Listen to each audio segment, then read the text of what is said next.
Embrace the power of knowledge at Sanskriti University, ranked first in most promising university in engineering and management in India. Visit www.sanskriti.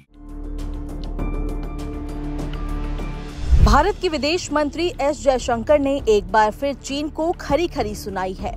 America में एक कार्यक्रम में बोलते हुए जयशंकर ने चीन के साथ भारत के कठिन इतिहास को स्वीकार करते हुए कहा कि जब मैंने दोनों देशों के बीच सीमा विवाद का 75% हल होने की बात कही तो वो केवल सैनिकों के पीछे हटने वाले हिस्से के बारे में थी।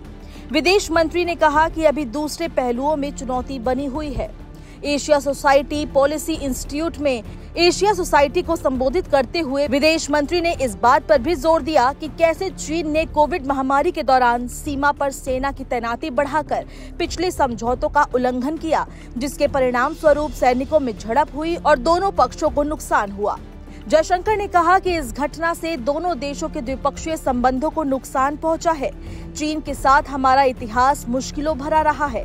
विदेश मंत्री ने कहा कि चीन के साथ हमारे स्पष्ट समझौतों के बावजूद हमने कोविड के बीच में देखा कि चीन ने इन समझौतों का उल्लंघन करते हुए वास्तविक नियंत्रण रेखा यानी कि LAC पर बड़ी संख्या में सेना तैनात की।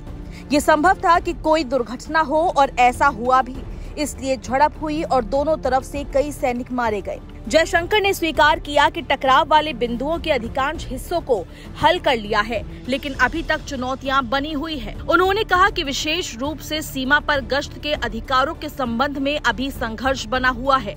जयशंकर ने आगे चीन को सलाह देते हुए ये भी कहा कि अगर चीन के साथ संबंधों को सुधारना है तो दोनों देशों को डी-एस्केलेशन के महत्व को समझना होगा।